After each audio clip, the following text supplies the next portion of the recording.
Baik, terima kasih moderator Pak Teguh. Yang kita hormati bersama-sama Pak Menteri Menpan. Situasinya enak sekali Pak di ruangan. Ini di luar, di hotel nih Pak. Oh di hotel, waduh. Masih di Labuan Bajo Pak. Iya. Kemudian Kepala BKN Bapak Dr. Bima Arya Wibisana, kemudian Ketua Bawaslu Pak Abhan, Pak Dirjen Bapak Akmal Malik, dan juga beberapa pejabat daerah yang hadir pada kesempatan ini.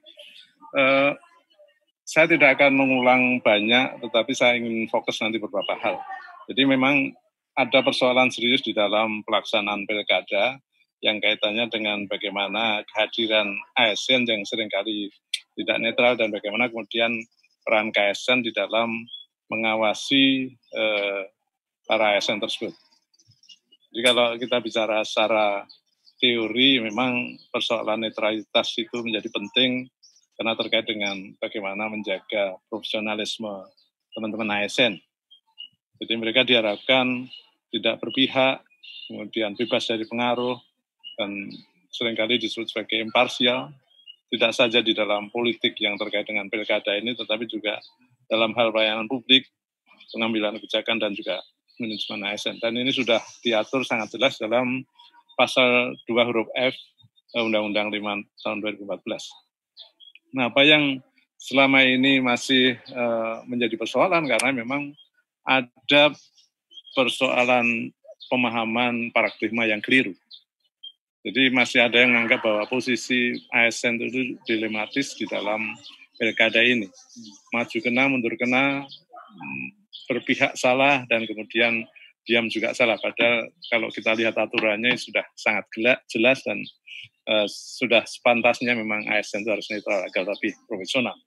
Kemudian memang ada proses masa lalu yang masih membayangi kita sampai hari ini, dan ada yang berpikir bahwa kalau ingin berkarir dengan cepat ya kita harus mendukung salah satu, nanti kalau menang mudah-mudahan bisa loncat jabatan. Ini yang seringkali masih muncul. Dan juga ada persoalan pengawasan internal yang masih belum kuat, masyarakat juga belum mengawasi secara kuat, dan tentu saja persoalan yang juga banyak adalah kewenangan PPK untuk menindaklanjuti rekomendasi yang sudah diberikan.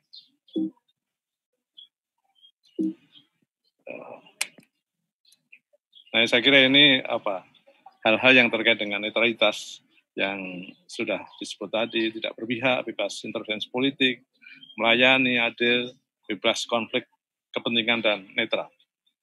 Nah, ini yang kita awasi. Kalau secara individu tentu ada 4 juta lebih pegawai ASN. Kalau dikaitkan dengan jabatan pimpinan tinggi ada 19.970 dan instansi pemerintah itu ada 719.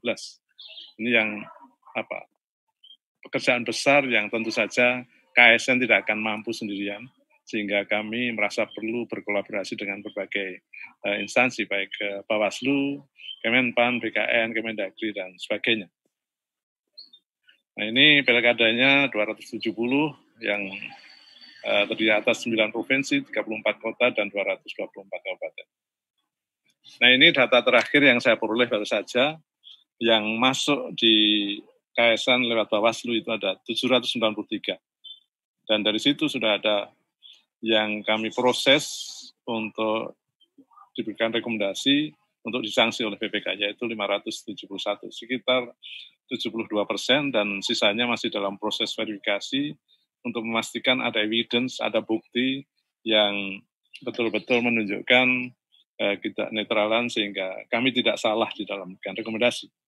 Dan sudah ada 56,9% yang ditindaklanjuti oleh BPK, yaitu 325. Ini angka yang saya kira sangat signifikan karena tahun-tahun sebelumnya itu di bawah 30%, sekarang sudah 56,9%.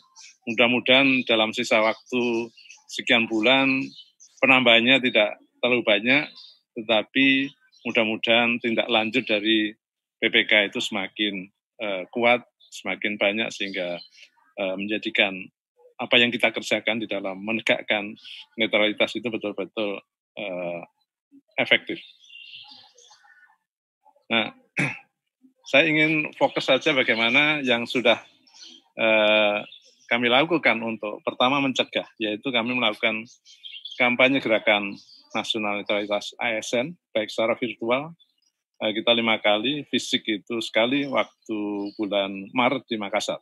Tapi karena situasi kemudian kita melakukan secara virtual dan pesertanya jauh lebih banyak.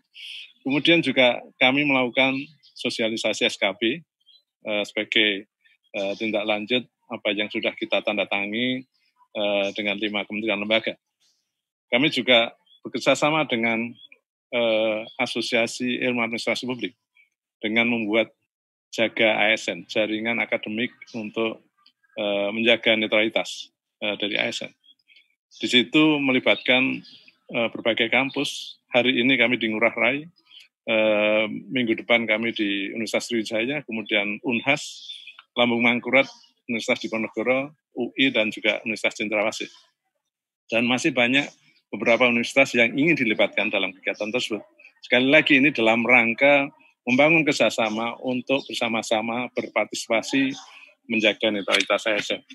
Kemudian dengan ya apa, memang kami kemudian juga membangun aplikasi Jaga ASN untuk memberikan saluran yang mudah, selain tentu yang masuk ke Bawaslu maupun ke KSN, teman-teman IAPA juga membangun aplikasi agar kalau ada kejadian-kejadian di daerah itu bisa dilaporkan. Dan juga yang penting adalah rapat koordinasi dengan Kemenpan, Kemendagri, BKN, Bawaslu, dan KSN seperti yang sudah diinisiasi oleh Pak Dirjen Pak Akmal. Saya kira terima kasih Pak untuk acara koordinasi tiap hari Kamis. Mudah-mudahan itu betul-betul kita bisa memahami persoalan dan mencari solusi-solusi yang tepat. Nah, terkait dengan rekomendasi yang sudah kami lakukan, tadi memang ada persoalan di sana-sini yang belum ditindaklanjuti. Yang jelas dari apa yang sudah diberikan oleh Bawaslu, kami punya waktu maksimal 10 hari untuk memproses dan memberikan rekomendasi sanksi yang harus dilakukan oleh PPK. Kami juga memonitor pemberian sanksi oleh PPK, dan dalam hal ini ketika tidak ditindaklanjuti dalam waktu 10 hari, kami kemudian segera berkirim surat ke BKN untuk meminta pemblokiran data pegawai bagi mereka yang melanggar. Dalam hal ini kami sudah berkirim surat untuk 147 kasus. Mudah-mudahan BKN tadi saya terima kasih sudah memberikan penjelasan bahwa sebelum diblokir BKN juga memberikan semacam early warning agar kemudian langkah-langkah sebelum pemblokiran itu betul-betul tidak keliru. Dan kami juga di KSN menggunakan data pelanggaran yang tidak ditindaklanjuti untuk menunda rekomendasi pengisian CPT. Ini sebagai upaya agar kemudian para PPK tidak sewenang-wenang menggunakan kekuasaannya untuk kemudian melanggar, tetapi juga ketika mau mengisi, diisi oleh mereka yang sesuai dengan preferensi PPK saja. Jadi kami betul-betul ini dimanfaatkan untuk mencegah sehingga pelanggaran yang tidak ditindaklanjuti digunakan untuk mencegah atau menunda rekomendasi pengisian CPT. Nah ini yang sudah kita lakukan bersama-sama, ada PKS antara KSN dengan Bawaslu untuk memperkuat pertukaran data dan informasi, kemudian juga bersama-sama melakukan pencegahan melalui kampanye publik, workshop, seminar, dan tentu saja pengawasan bersama untuk supervisi, klarifikasi, dan asistensi. Juga termasuk bagaimana penindakan yang harus dilakukan. Dan kemudian ada SKB 5KL ini saya kira memang sangat signifikan dan kami sudah melakukan sosialisasi tadi seperti yang sudah disebutkan. Dan tentu yang penting adalah juga bagaimana kerjasama dengan Stranas VK untuk mencegah, dan ini dikaitkan dengan upaya pencegahan korupsi. Saya kira ini manfaat netralitas sudah jelas bahwa baik itu manfaatnya untuk kepala daerah atau PPK, tentu juga baik bagi birokrasi, baik bagi ASN, tentu yang terakhir adalah baik bagi masyarakat. Karena semuanya tentu akan meningkatkan ya kualitas pembangunan dan kesejahteraan bagi masyarakat.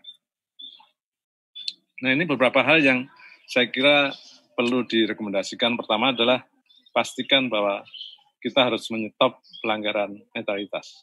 Dan kita harus ingatkan bahwa ketika ASN itu terlibat di dalam politik praktis, maka jangan berharap PPK itu bisa otomatis atau pemenang itu bisa otomatis mempromosikan bagi para pendukung, tetapi juga Anda tidak perlu khawatir kalau Anda tidak mendukung, kemudian pemenang itu bisa melengsarkan kita ketika kita berdiam diri secara netral.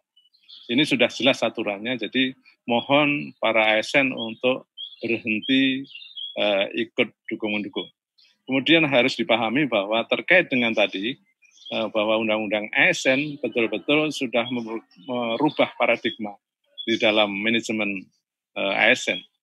Baik itu untuk rekrutmen, promosi, mutasi, tidak lagi berbasis pada suka dan tidak suka, spoil system, patronase politik, dan sebagainya, tetapi berbasis pada kompetensi, kinerja, dan integritas, yang itu diukur dengan sangat jelas dan mulai proses yang sangat transparan dan akuntabel. Kemudian kami berharap bahwa teman-teman ASN itu bisa fokus pada pelayanan publik sebagai tugas pokok profesional. Tidak perlu ikut-ikutan dalam kampanye, ikut dalam dukung-mendukung kegiatan politik selama pilkada. Kemudian juga kami mengajak kembali melakukan sinergi dalam pencegahan pelanggaran netralitas sebagai bagian dari penguatan dan menutup peluang-peluang bagi ASN untuk melanggar. Kemudian juga kami berharap bahwa kita mampu menemukan cara agar ada kemauan baik dan juga tindak lanjut dari PPK di dalam memberikan sanksi kepada para pelanggar. Karena konsekuensinya tadi kalau misalnya tidak ditindaklanjuti, kami akan mengejar dan BKN sudah siap untuk memblokir, dan tentu saja yang rugi adalah ASN yang melanggar tadi. Kemudian yang berikutnya adalah bagaimana kita memperkuat KSN sebagai lembaga pengawas. Kita harus menyadari ada pengawasan saja masih banyak pelanggaran. Apalagi kalau kemudian ini tanpa pengawasan. Maka mari bersama-sama bergandeng tangan untuk memastikan bahwa keberadaan lembaga pengawas itu menjadi penting. Karena kalau tidak, siapa yang akan melakukan? Kalau misalnya dilakukan oleh lembaga lain, kira-kira lembaga yang mana? Dan kira-kira cukup mampu atau tidak untuk melakukan itu? Karena dengan lembaga yang relatif independen, statusnya saja kita masih kewalahan, apalagi kalau itu kemudian menjadi bagian dari sebuah institusi yang tidak independen. Saya kira itu hal-hal yang bisa kita diskusikan lebih lanjut. Terima kasih. Assalamualaikum warahmatullahi wabarakatuh.